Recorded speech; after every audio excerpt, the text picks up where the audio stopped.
আসসালামু আলাইকুম। এখন দেখবেন সংবাদ শিরোনাম। সৌদি আরবে ওমরা করতে গিয়ে সড়ক দুর্ঘটনায় একই পরিবারের 4 জন সহ 5 বাংলাদেশি নিহত। গ্রামের বাড়ি লক্ষ্মীপুরে শোকের মাতম। খবর রাত্রে পাইছি, কিন্তু শিওর কোনো খবর পাইতেছি না। এইভাবে মানে জায়গায় এখনো কেউ যাই পৌঁছায় নাই আর কি। কর্তৃপক্ষের কাছে অনুরোধের সবিনয় অনুরোধ করিতেছি, আমাদের লাশটা যেন আমাদের মাঝে অতি দ্রুত একটু পৌঁছিয়ে দেয়। মন্ত্রী এমপিদের শপথ আয়োজন নিয়ে সংসদের দক্ষিণ প্লাজায় বিশাল কর্মযজ্ঞ।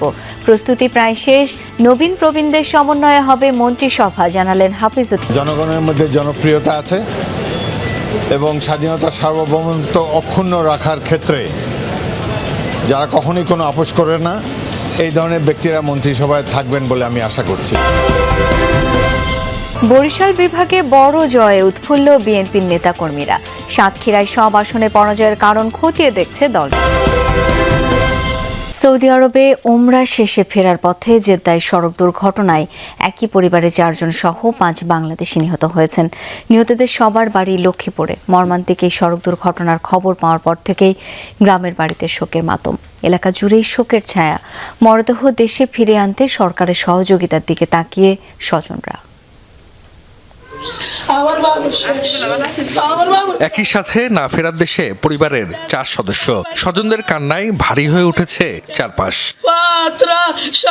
স্বজনরা জানায়, গত 3 ফেব্রুয়ারি 3 মেয়ে ও স্ত্রীকে নিয়ে ওমরা করতে সৌদি আরবে যান লক্ষ্মীপুরের রামগঞ্জ উপজেলার নলচড়া গ্রামের মিজানুর রহমান। তিনি সৌদি আরবে ব্যবসা করতেন।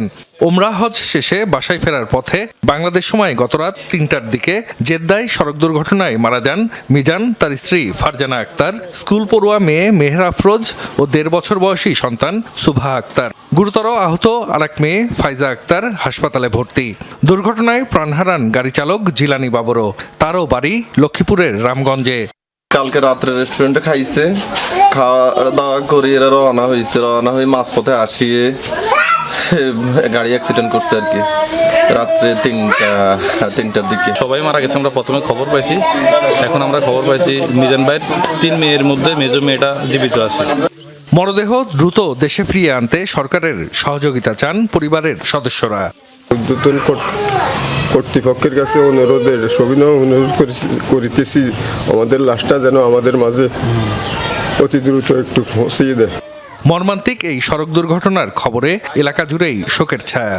মরদেহ দেশে ফিরিয়ে আনতে সব ধরনের সহযোগিতার আশ্বাস দিয়েছেন রামগঞ্জ উপজেলার নির্বাহী কর্মকর্তা। নতুন সরকারের শপথ অনুষ্ঠান ঘিরে সংসদ ভবনে চলছে শেষ মুহূর্তের প্রস্তুতি। আগামীকাল 2 ভাগে হবে শপথ অনুষ্ঠান। সকালে সংসদের ভেতরে শপথ কক্ষে নতুন এমপি এবং সংবিধান সংস্কার পরিষদের সদস্যরা শপথ নেবেন, আর বিকেলে দক্ষিণ প্লাজায় শপথ নেবেন মন্ত্রিসভার সদস্যরা।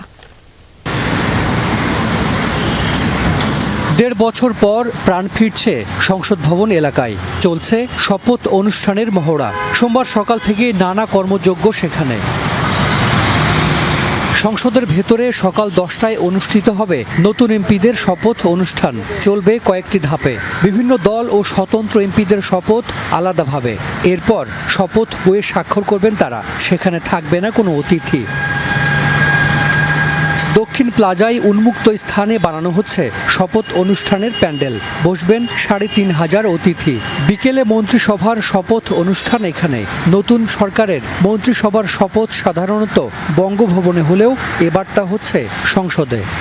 দুপুরে সংসদ ভবন এলাকায় যান বিএনপির যুগ্ম মহাসচিব শহীদ উদ্দিন চৌধুরী আনি। জানান, অনুষ্ঠানে উপস্থিত থাকবেন জুলাই যোদ্ধা ও শহীদ পরিবারের অনেক সদস্য।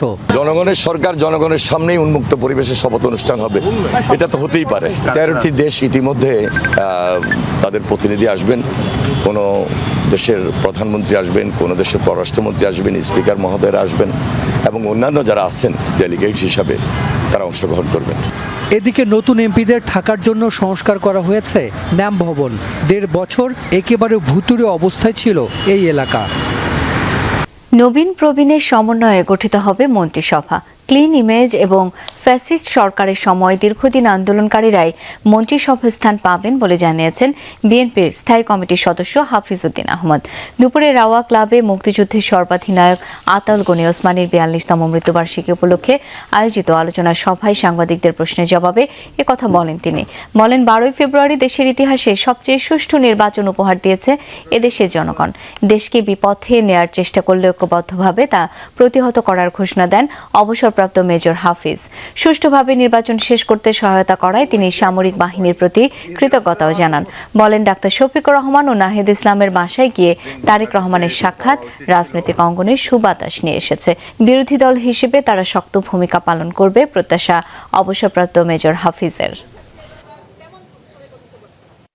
যারা দীর্ঘদিন এই ফ্যাসিস্ট সরকারের বিরুদ্ধে আন্দোলন সংগ্রাম করেছে, অবদান রেখেছে, তারা নিশ্চয়ই এই মন্ত্রিসভায় স্থান পাবেন এবং মন্ত্রিসভায় আমরা আশা করি যে দুর্নীতি নিয়ে যাদের কোনো বদনাম নাই এ ধরনের ব্যক্তিরা এই মন্ত্রিসভায় স্থান পাবেন, যাদের দক্ষতা আছে, জনগণের মধ্যে জনপ্রিয়তা আছে এবং স্বাধীনতার সার্বভৌমত্ব অক্ষুণ্ণ রাখার ক্ষেত্রে যারা কখনোই কোনো আপোষ করে না, এই ধরনের ব্যক্তিরা মন্ত্রিসভায় থাকবেন বলে আমি আশা করছি। বরিশাল বিভাগের 21 আসনের 18টি পেয়েছে বিএনপি জোট। নির্বাচনের আগে নানা জল্পনা কল্পনা থাকলেও নির্বাচন শেষে জামায়াতে ইসলামের প্রাপ্তি মাত্র 2টি আসন, আর ইসলামী আন্দোলন একমাত্র আসনটি পেয়েছে দক্ষিণাঞ্চল থেকে। বিএনপি মনে করে নির্বাচনের আগে দলের চেয়ারম্যানের বরিশাল সফর ভোটারদের মাঝে ইতিবাচক প্রভাব ফেলেছে। বিস্তারিত কাউসার হোসেনের প্রতিবেদনে।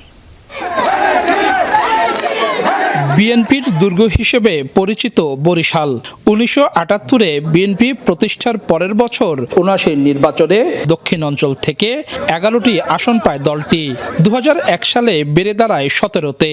2008 সালে আওয়ামী লীগের কাছে পরাজয়ের পর এবারের নির্বাচনে আসনগুলো পুনরুদ্ধার করে বিএনপি।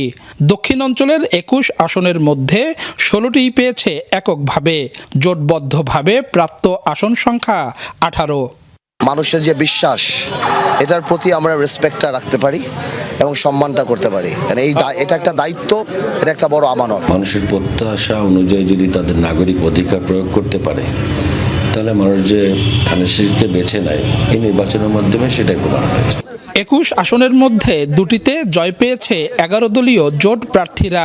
পিরোজপুর 1-এ বিজয়ী হয়েছেন মরহুম দেলোয়ার হোসেন সাইদির ছেলে মাসুদ সাইদি। তবে পিরোজপুর 3 আসনে হেরেছেন শামীম সাইদি। এককভাবে 258টি আসনের প্রার্থী দিয়ে শুধুমাত্র বরগুনা 1-এ জয় পেয়েছে ইসলামী আন্দোলন বাংলাদেশ। এককভাবে নির্বাচন করতেছি, সেখানে জনগণ যে আমাদেরকে সেট দিয়েছে, এটা আমি মনে করি এর চেয়ে বড় অর্জন বলতে কিছু আছে বলে আমি মনে করি না। এখন যেভাবে যতটুকু সুযোগ নিয়ে আলহামদুলিল্লাহ কাজ করতে পারছি, আমরা এটা পাইনি। এটা যদি দীর্ঘদিন থেকে কন্টিনিউ থাকতো তাহলে অবশ্যই আমাদের এই চিত্র তো ভিন্ন রকমই হতো। নির্বাচনের আগে জামায়াতে ইসলামী ও ইসলামী আন্দোলনের জোট ভেঙে যাওয়ায় আক্ষেপ আছে দুই দলেই।